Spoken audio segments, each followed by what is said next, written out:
forgetting that I didn't put this on loop. So these are the joys of doing a live stream. Hello and welcome to my next edition of Purpose Amplified, a show that has been a passion project for me to feature individuals, organizations, and those who are making an impact on their local and global communities. So thank you. If you are tuning in, please feel free to drop a comment to say hello and where you're tuning in from. And also, as we're going along speaking with my featured guests, if you have any questions, please feel free to drop them in the comments as well. And I'm super excited to have today Shonah Jefferson, who is the owner and executive chef of Chefs for Seniors, who's got a really great story. Thank you and shout out to Loida Casares, who was my recent guest for Little Libraries and Laundromats. Who is a friend of Shauna's and made the introduction. And so without further ado, I'm going to bring Chef Shauna on. Hi, Shauna. Hi, good morning. How are you? I'm doing fine. How are you? Good. That was so funny. I was like sitting there just bebopping along to my intro music, and I was like, wait, why did the things disappear? Because I forgot to click loop. Well, welcome to Purpose Amplified. Thank you for being my guest today. And I'd love for you to introduce yourself to the viewers. Okay, well, as Ann said, I'm Chef Shonah Jefferson, and I am the executive chef and CEO of Chefs for Seniors, North and Southeast Houston Metro. And our mission is to improve seniors' lives through food. And so that's what I do on a daily basis in any number of different ways. I have a team of personal chefs where we prepare meals for seniors in their homes. I do nutrition talks and food demonstrations for seniors. I also do food demonstrations for kids too. So just any number of things. And my side gig these days is also as a practicing attorney. That's funny that's your side gig nowadays, right? Because Shauna has a very interesting career path, and she was a practicing attorney for a number of years. And please share with us that journey of yours and how you're here now with Chefs for Seniors. So I think I wanted to be an attorney since high school when I started. LA Law is what really that me. Show. Yeah, so I guess I'm dating myself, but yeah. So LA Law, and went to college at the University of Texas at Austin. And when I finished college, I moved to Atlanta. The plan was to work in corporate America for 3 years and then take my LSAT and come back to Texas to go to law school. And much to my parents' disappointment, I decided to stay in Atlanta. Still went to law school, but I continued working in corporate America for AT&T, and I went to law school part-time at Georgia State University. And after I finished law school, I actually got a full-time job with a firm there in Atlanta. Practiced there for 4 years, doing something that was very similar, or I represented banks and insurance companies that invested municipal bond proceeds, and needed a break, wanted to live someplace smaller. Moved to Savannah and was there for 7 years, where I practiced with a team where we did affordable housing. So we represented for-profit and nonprofit developers who built multifamily affordable housing, mainly using tax credits, but also started to do a lot of nonprofit work and represented hospitals and museums and private schools and any number of organizations. And I actually helped my mentor at the time, who was a chef. I actually helped him set up his nonprofit, which was the Etna Lewis Foundation. And actually it is still in existence today. And by 2011, 2012, I was in a rut, and my parents were getting older. I'm originally here in Houston. And so I made the decision to move back here to Houston. And I was a legal recruiter for a year.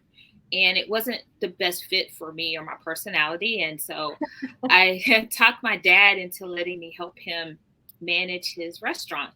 And I'm what they would call, or what I call, a restaurant kid. So my dad opened his first restaurant when I was 2. And he put me to work when I was 11, drawing sodas and dropping French fries. So I grew up working in. If anybody's listening, child labor laws were not in existence when we were children, right? Yeah. And hey, it was my dad. So, and he did pay me. So he did pay me. So I grew up middle school, high school. That's how I made my extra money, and graduated high school and got a job, internship in corporate America. And I said, I'm never going back to the kitchen again. Well, I've learned in life, you should never say never. So while I was in Savannah, I mentioned my culinary mentor, Chef Joe Randall. I used to take classes from him, and it was just always on my bucket list to go to culinary school. So when I started working with my dad, I enrolled at San Jacinto College, and I went to culinary school part-time.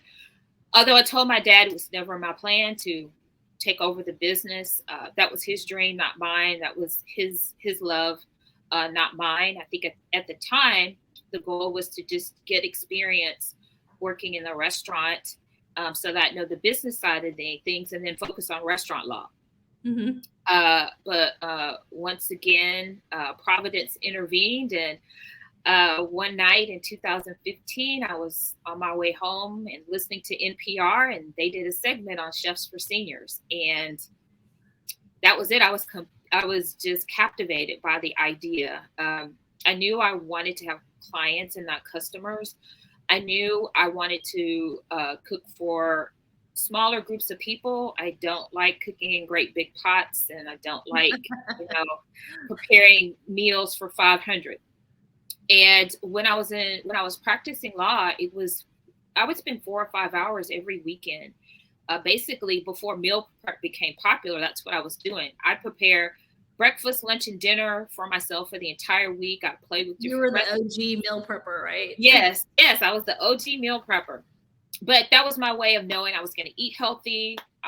Worked long hours. When I get home at night, I wouldn't have to drive through at McDonald's or Sonic. I could come home and eat healthy meals. And so that's what I did. And then I would also sometimes just prepare 4 or 5 course meals and invite my friends over, just because. And they love that, I'm sure. Yeah, they love being my guinea pig. So, and it was something that I loved doing, and so I knew this concept was something I could do. And not only that, it was helping a demographic that really needed the help. Mm-hmm. So it was a way of doing well by doing good. Yes, you mentioned that when you and I first talked and first met, and I said, oh my gosh, there's the hashtag. Because my brain goes to hashtag immediately, right? Do well by doing good. I saved it. And I love that you took your passion, what you love for cooking, your passion for cooking, and you went to culinary school. You became a trained chef so that you would know the nutritional information, all those things, and took that passion and was kind of trying it out on yourself at first. And then the timing was right. As you said, you were driving home and heard this ad on NPR, and it just struck you, I've got to do this. But it wasn't quite that easy at first, right? Once you heard this ad, you looked for it, and what happened? Well, they were only operating in Wisconsin, Illinois, and Florida. So I was like, okay, look for something similar in the Houston area, a similar concept. And of course, there was nothing. So I thought, okay, well, at least it actually gave me motivation. It kind of kept me going, because thinking, okay, wow, there is something out there for me. And, I have to, keep going. And so what I would do, though, is about every 6 months, I would check their website. And honestly, I do not know why I was checking the website. The whole idea of franchising was not in my mind. Yeah. It was more so, I think I checked the website just to see what was going on, and just as a continued motivator that, okay, there is something out there that I can do in the culinary world. So I finished culinary school in December of 2017, and fast forward to June of 2018. And I checked their website and I found out they were franchising, and I filled out the form. And I think it was like 9, 10 o'clock at night. It was late, but I filled out the form and received a response immediately saying, "Hey, when can we talk?" And I started having conversations with the founders, Barrett and Nathan Allman, who are in Madison, Wisconsin. And so that was in June. I went through the process, and in August, I finalized all the paperwork, signed the agreement, and signed the franchise agreement in September. Went to training in Madison in October, because I was not going to go to training in Madison in No, January. Not happening. So those I asked them. Houston can't deal with that. No, and even in October, it was already freezing. So that was a nice break from the heat. But yeah, I told them, can we speed up my training, because I really don't. I don't drive in the snow. I love to look at it. I like to play in it, but can I come in October? Deal with the day-to-day living in the snow and ice? No. No. So went to training in October, and actually took my mom with me, which was kind of interesting and a great generational tie-in. So she went with me, and that was mid-October, and my website went live the day after Thanksgiving in November of that year, 2018. So you've been in business for, it will be 5 years this year. And of course, we'll talk about the pandemic hit here shortly. But sometimes in life, and you mentioned this when you and I first conversed, right, too, that sometimes in life you just need to take that leap of faith. And you were saying how you weren't sure why you kept checking their website, but something drew you to this business, and drew you to this thing that could combine your passion and love for cooking, but serving that community of people who are often overlooked, as you mentioned, or ignored or forgotten. And I think that's a great purpose. And that's one of the things I hope that people will get out of this, because it doesn't have to be a nonprofit organization. It can still be a for-profit business, but you have a purpose behind it and you're amplifying it in what your business is doing. And that is that leap of faith that you took. And I love that you did it. And your side gig, as you call it, being an attorney, truly became a side gig after this business started. Would you share with us a little bit how things were when you first started, when your website went live the day after Thanksgiving, and what happened then? So went live the day after Thanksgiving, and actually, one of the very first people who, I guess, she Googled Chefs for Seniors. I popped up. She filled out the form. Her name is Lois Wachter, and she became my very first client. I think she reached out probably first week of December. I met with her mid-December. I cooked for Lois and her husband Art. I want to say, I think it was like December 18th. It was right before Christmas. So she was the only. That was the only revenue that I had for for my very first in 2018. But Lois she's still my client. 5 years later, I'm still preparing meals for her. Unfortunately, Art passed away back in December, but Lois she's still with me, and she's 95 years old and still doing well. And so, and then sure, from there, parts of your nutritional meals too, right? Definitely, and because as people age and become elderly, there are more nutritional needs, I imagine. Mm-hmm. Yeah. Yes, definitely. And an interesting tidbit. One of my early clients actually was my pediatrician, and it was really funny. He reached out to me, and he was talking and asking questions, and then he says, "You look so familiar." He's like, "Do I know you from somewhere?" And I said, "Oh, Dr. Klein, you were my pediatrician and my sisters and my brothers and my cousins. He was like, I knew you looked familiar. Oh my gosh. So it was so funny. So yeah, I cooked for him and his wife for about 6 months. So you just So never cool. know who's gonna show up. Yeah, you never know. And I know as for people in our age who are caring for elderly parents now, it is very important to have those nutritious meals for them. But also, we're working professionals, and oftentimes we don't have the time to do that. And I think your service answers that struggle and that challenge for many. Yes, it definitely does. I have many clients who actually I think they're very blessed. They don't have any dietary restrictions. That's awesome.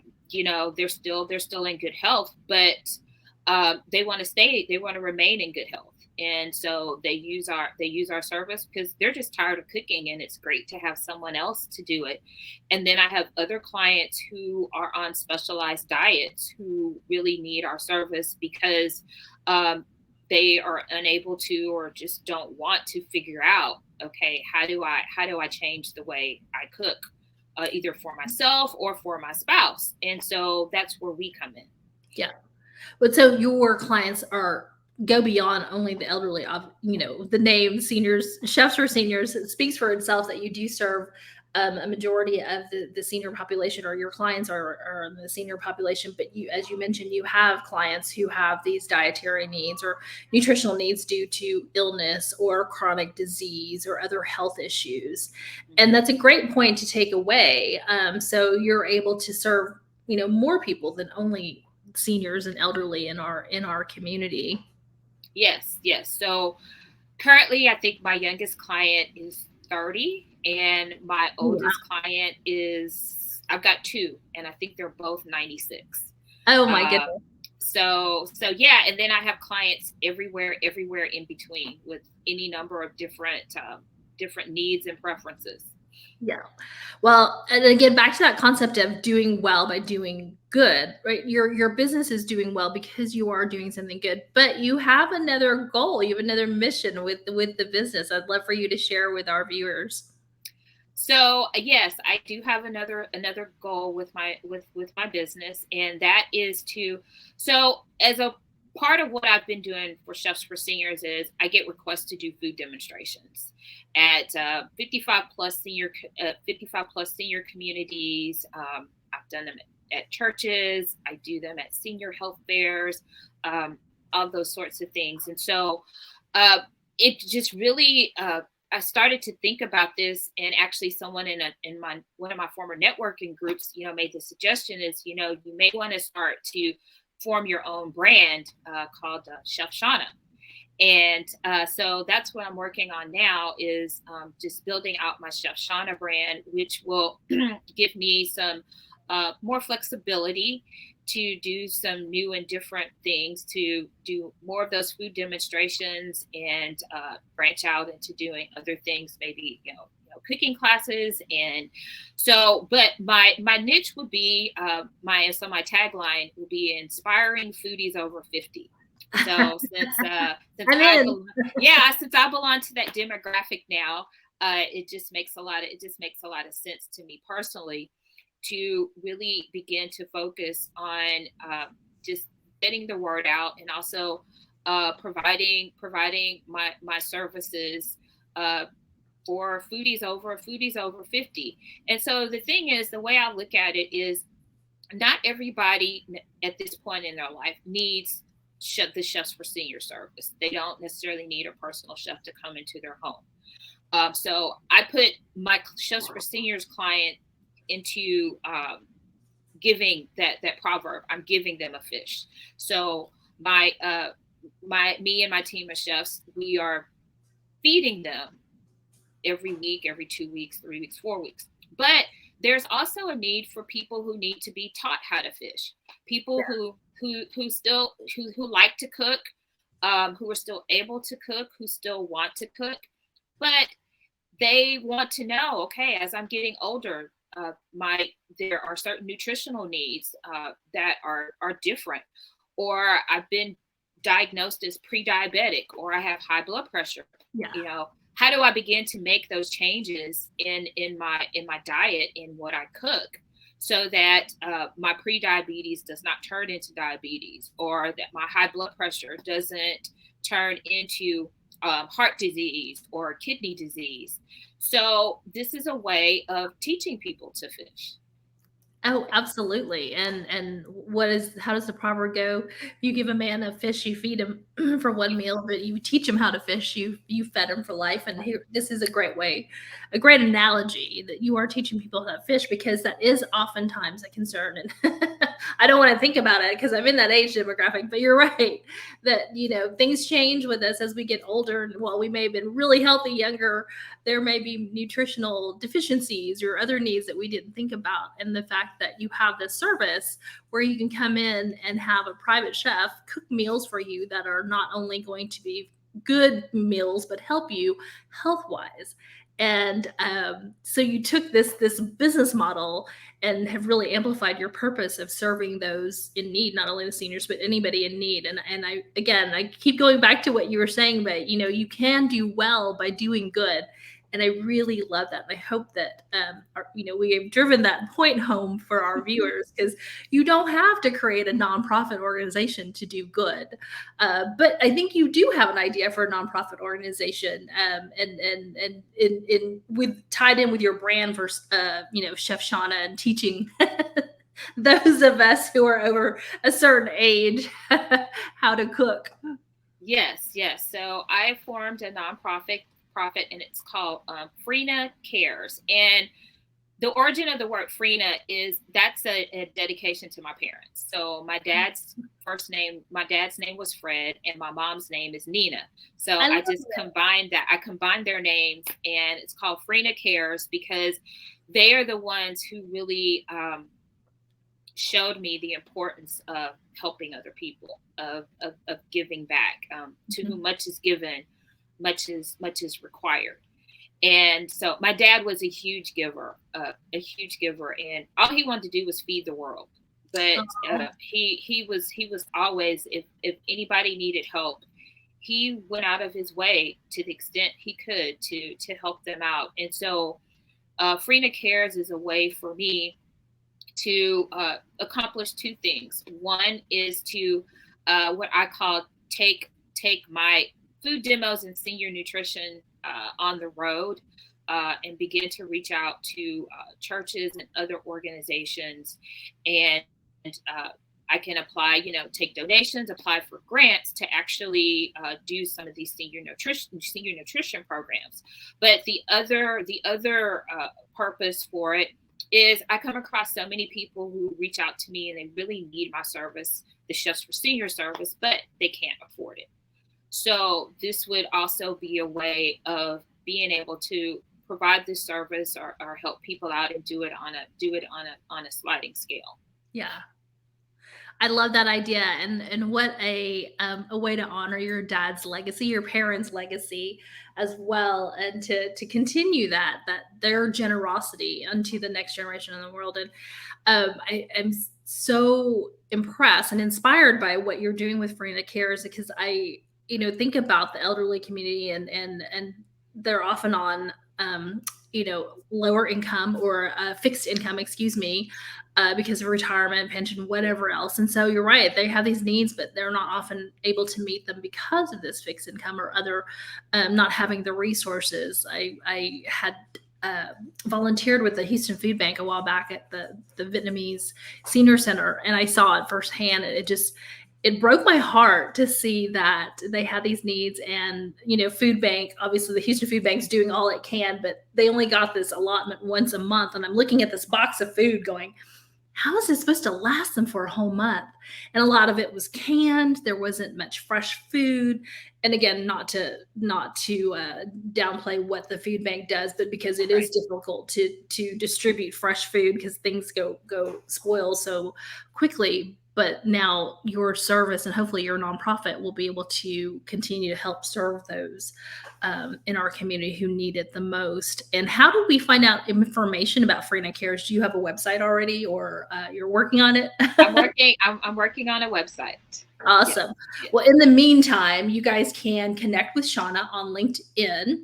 I've tagged her in all the posts about this broadcast today, so feel free to hit that tag and go to Shauna's LinkedIn profile and connect with her. How else can we help you as a community to expand both what you are doing with Chefs for Seniors and Freena Cares? Just get the word out. Just to I think and you and I are in what we call the sandwich generation. Yeah. And so, even though I don't have children, I know a lot of people who are trying to take care of home, their husband, their children at home, but then they have aging parents as Mm-hmm. well. And a lot of times, most of the time, they're women, but there are men as well. Those women and men, they are just at their wits' end, just really trying to make sure mom and dad are taken care of, but also they've got to take care of themselves and their families. So our service is really a way to not only benefit their parents, but benefit them as well, because they know that mom and dad are getting nutritious, they're getting nutritious meals, they're being taken care of. We're another set of eyes in the home. So, definitely if you are in that, you meaning the audience, if anyone in the audience is in that situation, or of people who are in that situation, feel free to pass along my information. And then, of course, if you know of anyone that is just struggling to prepare healthy meals, and if they can use our help, just let reach her out know. to me. And I put the website up on the screen there. It is chefsforseniors.com/north-southeast-Houston. However, if you just mainly go to the chefsforseniors.com's main website, you can do a search for Houston, and we'll get to Shauna's page. As she mentioned previously in the show, it is a franchise, but I think you are the only one in Houston right now. Yes, I am currently the only one in Houston. And I know you mentioned you are in search of and needing more chefs to do cooking in different parts of the city, since Yes. Houston is such a sprawling metropolitan. So if you are a chef or a cook, do they have to be a trained chef, or just a really good home cook could help you out? A really experienced home cooks, or professional chefs, either one. Awesome. Well, so if you're looking for a gig to help Yep. to do what you love in cooking, but also to help the community, please definitely reach out to Shauna, because she is looking to hire so that she can service and provide meals for more people throughout Houston. Because right now, due to you having only so many staff, you can only serve certain areas.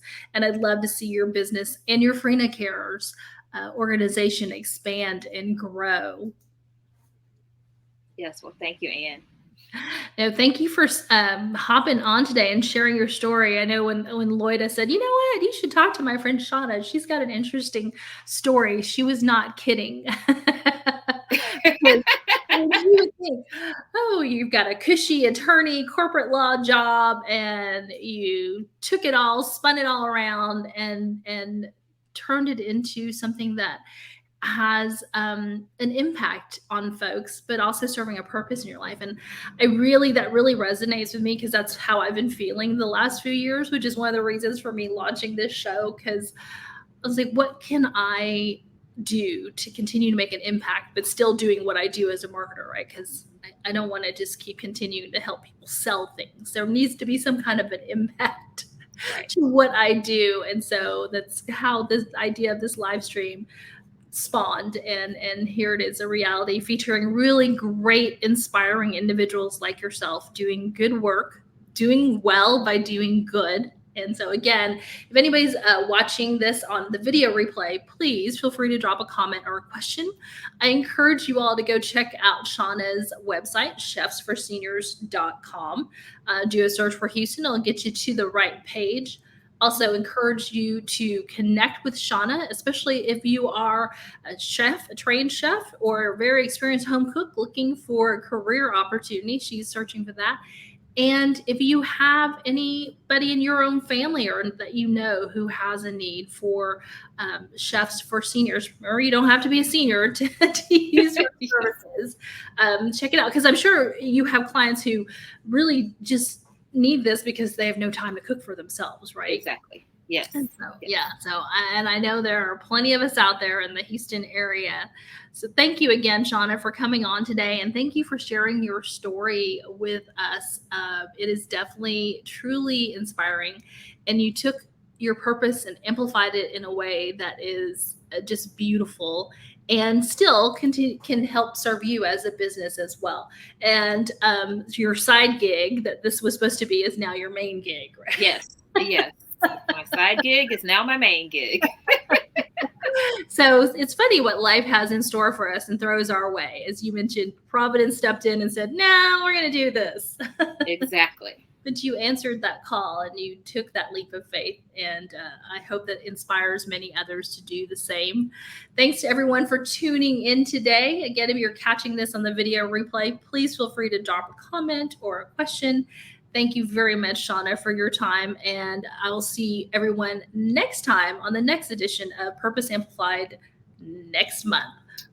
Everyone have a great day. Thanks, Ann.